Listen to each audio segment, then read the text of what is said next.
Okay, bear with me on this one.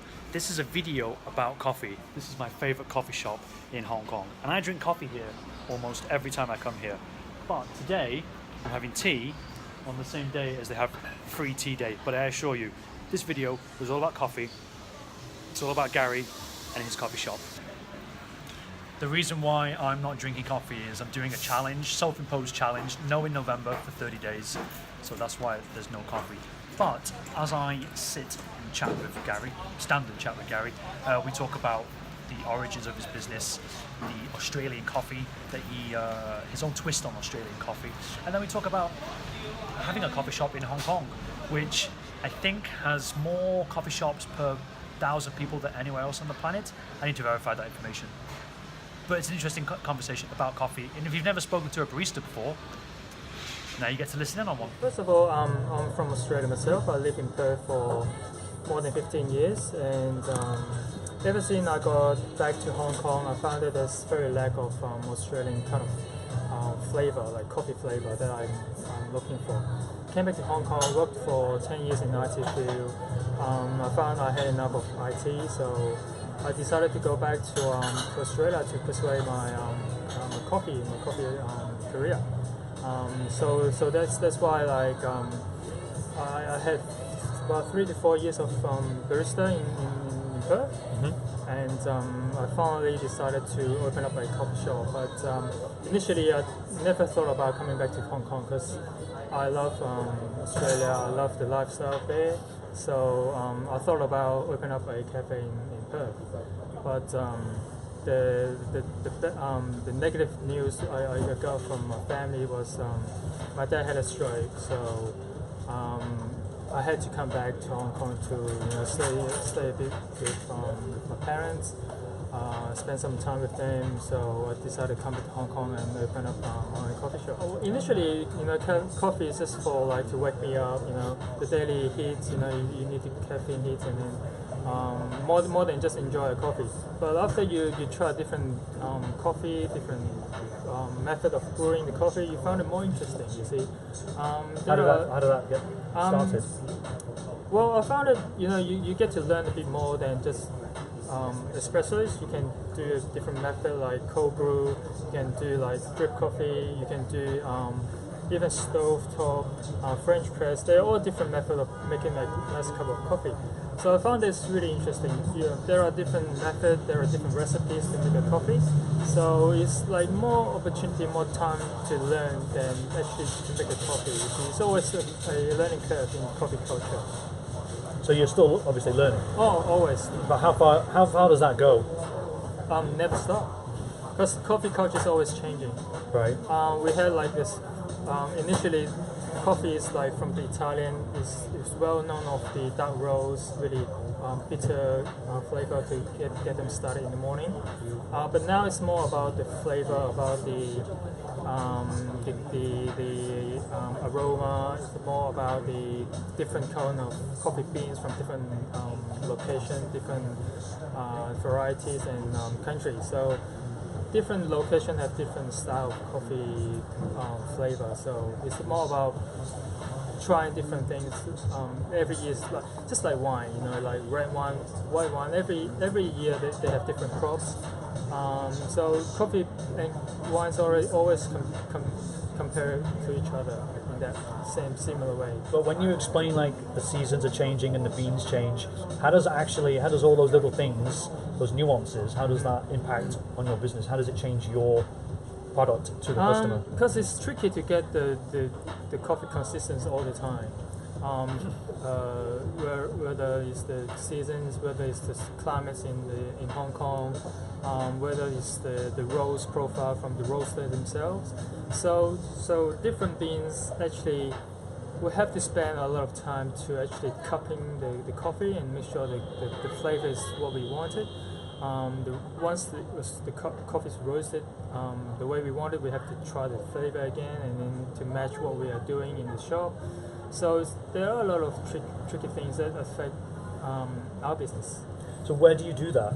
Where do you find the time to taste and test? Just during our operation hours. Okay. We always open up the shop, we taste the coffee first to make sure that it is what we wanted. Sometimes it's not exactly how we wanted it from yesterday, but that's okay. As long as it's tasteful from today onwards, we are confident that the coffee we make is good for customers on that day. And throughout the day, we have to make adjustments like fine-tuning the grind size, the dosage, the temperature of the water. So all those combinations makes the coffee change a little bit. Okay. From flavor-wise. I never knew this. I thought it was just, for me as the layman, Yeah.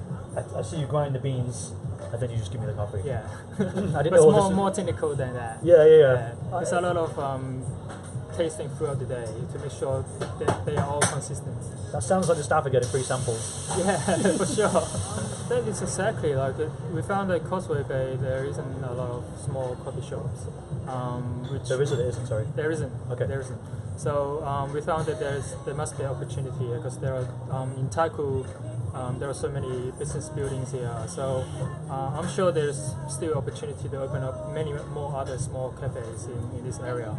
So that's why I came here and looked for a location and found this shop is actually available. So I just go ahead and be gutsy about it and go ahead and take this place. How long have you been running? Almost 2 years. December is our second year. Okay. Do you feel though that because of the location you are ignored in any sense? Do you feel like you're ignored by the coffee culture in Hong Kong?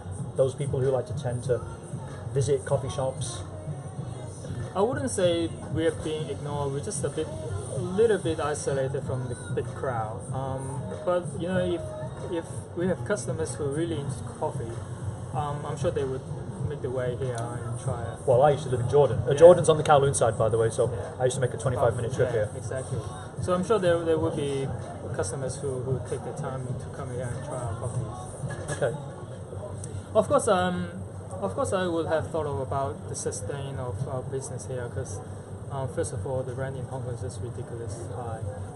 It's really hard to consistently make sure we have the same amount of coffee per day to cover our rent and the wages of our staff as well. So,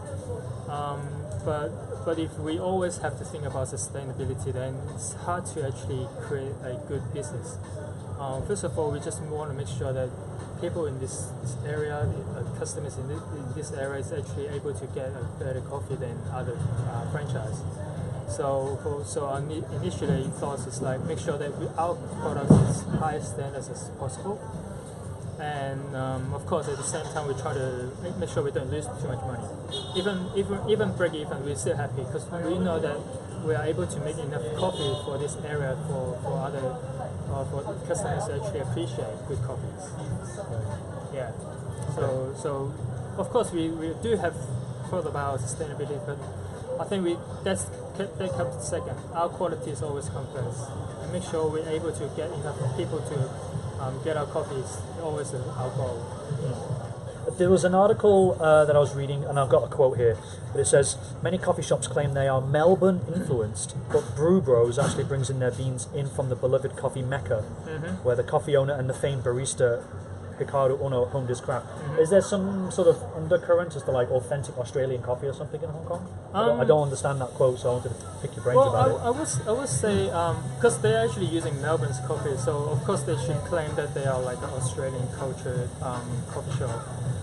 But for us, we just want to make sure that our coffee, the flavor that we do, is really close to what I used to taste back home in Perth. And the beans are from Australia? At the moment, they're roasted in Hong Kong. Okay. The beans are from everywhere around the world, such as Colombia. What we're using at the moment in our blend is Colombia, Brazil, Sumatra, and Ethiopia. So I understand. Inside that canister, all the different beans from different parts of the world. That's right. Okay. Different portions from different locations. Right. So that's how the blend developed. The roaster himself would choose the right beans from the right region and mix them together to get a taste profile. And I found that what Redback is doing, they are actually from What's Redback? Australia. The roaster. Okay. So the roaster is called Redback, and they're also from Australia. So they roast the coffee really close to what they used to taste back home. And they're from Sydney. So I prefer a roaster that are from local, so that we can always discuss problems, discuss the issues, discuss the flavor together to make sure the coffees are right when they arrive to our shop. Which is a bit tricky if I get beans sent from Australia, because then it's such a distance away. If there's any problem, they can't send us beans straight away. There's always a shipment wait time. So that's the reason that I choose the local roaster instead of a roaster from Australia. When it's my off time, I stay away from coffee. Okay. Because if I do ever need coffee, I would actually go and try someone else's coffee. I think as a barista myself and a cafe owner, I need to know what's going on out there and what other people are doing as well. So I would prefer just try someone else's coffees and see what kind of flavor profile they're doing, what kind of culture they're developing with their own cafe. That was going to be the next question. I was going to ask, like, do you go out and sample other coffee shops? But do you have a favorite one besides your own? Besides your own shop, I mean. I do. And why? Well, the next one I always go to is called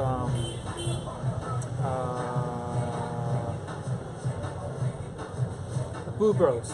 Okay, so it's the Australian one we just mentioned. And okay. also there's one called Brew Job. Brew Job. Brew Job. Yeah. Okay, that sounds. You need to be careful with that name. That's right. Brew Job. So yeah, that's it's actually 2 years of my pretty close to be my favorite as well in Hong Kong. Is it a coincidence that you like them and they're Australian? Not really, because it's just the flavor that they do, the coffee flavor they make the coffee blend is really close to Australian coffee culture as well. Whether the recipe they're using and the flavor is really close to what we are trying to achieve in Hong Kong as well. So that's why, like, if I need a coffee fix, I'll try to make my way to the coffee shop. On a Saturday or Sunday, which is less busy for us, we often when the customer asks us whether we do a coffee class, we can actually like hold a class on a Saturday or Sunday, and our classes are not really certified as like a barista certificates, but what we're trying to do is to offer experience to customers who are interested in coffee. So let's say they want to like learn like how to appreciate coffee instead of just drinking a coffee a day as a coffee fix, because different coffee beans have different flavor, and the different way of making coffee has different flavor as well. So we're trying to like teach them how to actually know whether coffee is a good coffee or bad coffee. What I mean is like coffee might taste bitter, coffee might taste sour, coffee might taste flavorless, or maybe too much milk overpowering the coffee itself. So what we try to achieve is to show them what we do here and to what others might be doing that are different. And different way of making coffee might achieve a different flavor as well. So we try to let them know what's going on with the machine. We're just not pressing a button when we are making a coffee. We're actually making sure we follow our recipe to achieve a certain flavor that we want. I drink a flat white. Okay, that's actually like a popular thing in Hong Kong, isn't it? That is actually a really traditional Australian milk coffee. Because actually there is a debate whether a flat white was created by Australian or was New Zealand. But I think a flat white is actually made properly by Australian cafes initially. I don't know if you know this, but when I was again doing the research, I read that Peter Andre invented coffee tea. coffee tea. Yeah. It's quoted in Wikipedia as him inventing it. And I tried to find the link. It's to like a Virgin Music article. Yeah. But there's no, I couldn't find the article on the website. There's no direct link. Yeah. But on Google search results, it keeps mentioning Peter Andre invented it. Right. Coffee tea. Do you want to explain what coffee tea is? Is it like a coffee and tea? Yeah, mixed together. Supposedly it's like a Hong Kong invention. Yeah, because in Hong Kong we do have like a tea with coffee mixed together, and in English it's called yin yang. Yeah, you must have heard of I've it, heard of right? that. Yeah, But I don't want to say it. You say it. That's really a Asian way of making a coffee, because it's always like a really bitter coffee base, and they use condensed milk and mix with the milk like Hong Kong brew tea together. But the coffee tea in a Australian coffee culture, it would be created by espresso coffee, and then mixed with probably I would say a English breakfast tea. I would say probably done would be the milk would be froth, like we call frothing, to make the latte as well, like a latte milk froth, and mix it together with coffee and tea. So I think that's a proper way to make a coffee. Well, the way we try to make our coffee is actually by using our own recipe and natural ingredients, and try not to use too much syrup, because syrup is all pre-mixed and all really high sugar level.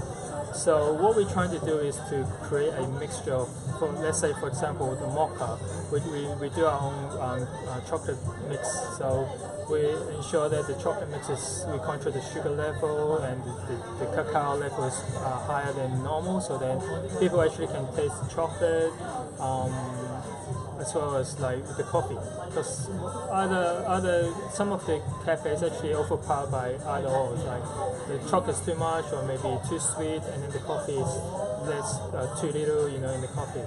So what we're trying to achieve here is to make our own coffee recipe, as well as a chocolate recipe, so then everything mixed together, it goes really balanced.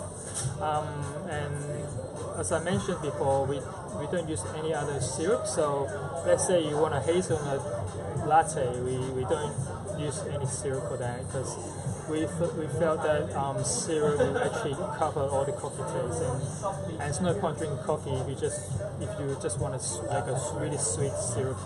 And Goldilocks, they use a lot of syrup. Yeah, they all use a lot of syrups. Okay. And that's what we try to differentiate from others.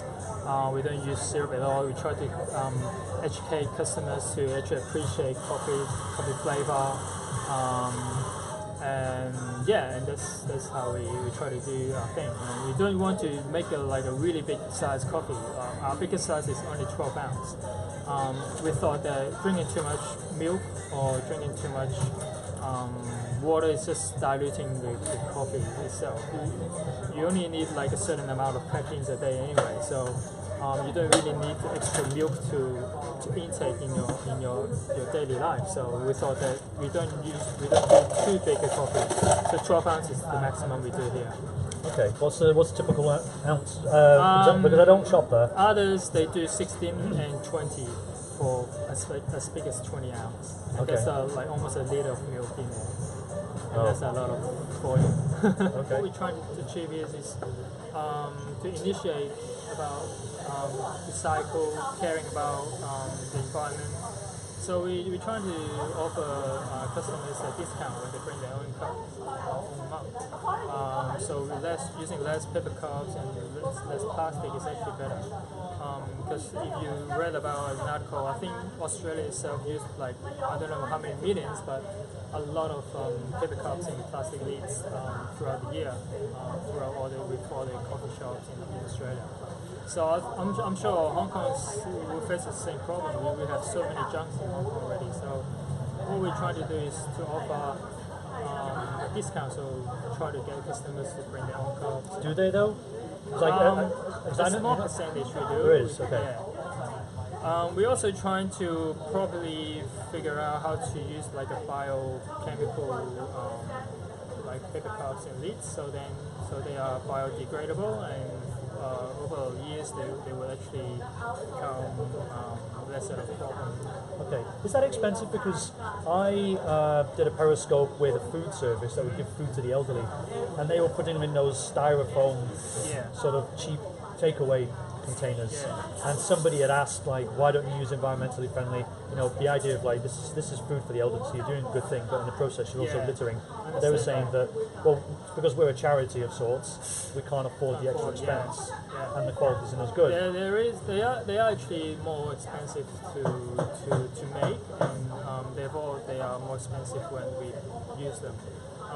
But I think there is a price that for us, for cafe owner and customer, should actually willing to pay for, because they actually making rubbish.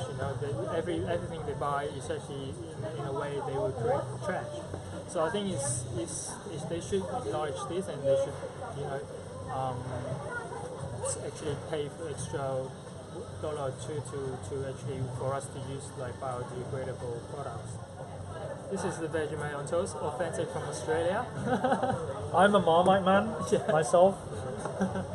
I would like to try afterwards some Vegemite, but do you want to explain to some people what Vegemite is? Because it's still an alien concept to some people. Well, I can't really like. I should explain how it tastes like, because it's salty. It's like a really thick paste.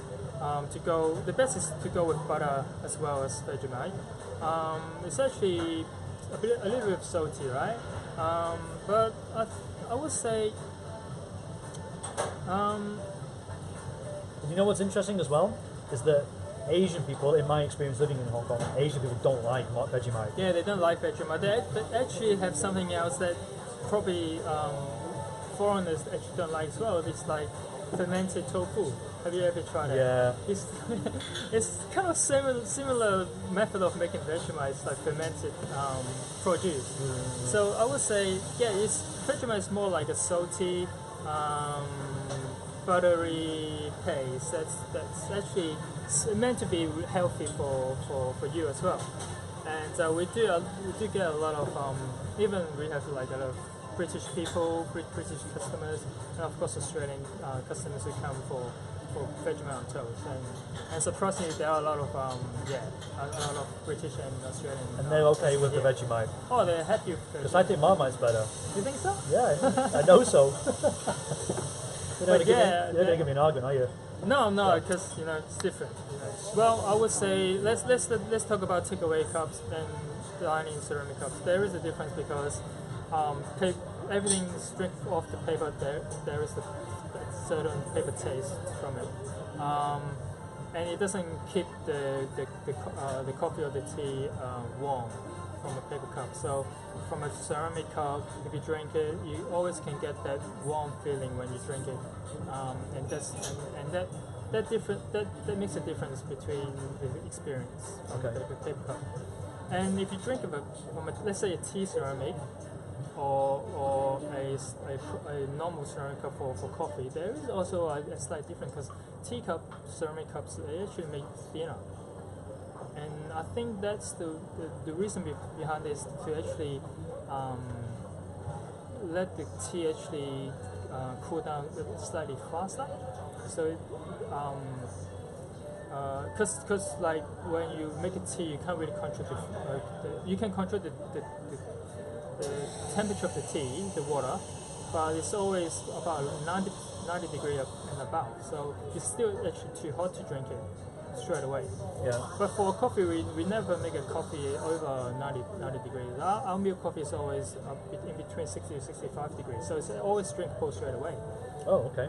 And now you know. Even for a long black coffee, or some people might call it an Americano, we make it with more cold water. So customer actually can appreciate coffee straight away. But in the ceramic cup, the temperature is always in between 60 to 65. That's why you drink it on the ceramic. A thicker ceramic actually can able to keep the coffee a bit warmer for longer time. Again, it's a level of detail that I find interesting. But I mean, how much do you think about this? To those that can chat, how much do you think about this when it comes to drinking? Something that I learned recently, I say recently, in like the last 2 years, was I was watching somebody on Periscope, and they were showing how they drink tea in Singapore, and it was very ornamental and decorative sort of way, and it was almost meditative, the process, but at the same time he was slurping, and as a Westerner, we're brought up to say, well, slurping's really bad for you and it's really rude, but before I learned the information like slurping actually has a benefit, maybe you can explain some of that as well, but to me there was this like contrast between again the environment you set up, but then I didn't understand why. It sounds rude, but actually for coffee we also slurp our espresso to taste the flavor. The reason being slurping is like once you slurp it, the flavor actually goes around your tongue, and you can actually taste the aroma. The aroma actually expands once you slurp the coffee or the tea. So then you actually inhale, and then you can actually appreciate the tea or the coffee actually a bit more than just drinking straight and then just sweeting it down. Yeah, exactly. Okay. So slurping is actually the proper way to actually appreciate tea or coffee. Right. Gary said it first, so from now on, when I slurp, you can give me a pass, okay? Because Gary says it's okay, and he's the expert. Okay, Gary. Last question, I guess, is where is this coffee shop exactly? In case people want to visit. Right. This coffee shop is in Quarry Bay, and not far from Quarry Bay MTR station. So it's pretty much down the road on Tong Chong Street, and we are just right next to a big franchise coffee chain. So look for that chain's logo, and we're just next to it. Do you have like a Facebook page or We do. social media related? It's called Nutsy Coffee on Facebook and Instagram. Okay. What's on the Instagram? Just like literally coffee pictures? Yeah, coffee pictures, salads. We try to like create different varieties, coffee art, or maybe different drinks once a while to actually do our marketing on Instagram and Facebook, so our followers do actually know what's happening with our coffee shop. Okay, and what's the actual IG name? Nutsy Coffee. Nutsy Coffee. In the same word. Okay. Okay, thank you, Gary, for your time. You're welcome. And I'm going to try some Vegemite on toast and see if it's really better than Marmite on toast. Okay. Oh, no problem. I'll do it right now. Okay, thanks. Okay, I'll wrap this up and I'll let you go. All right.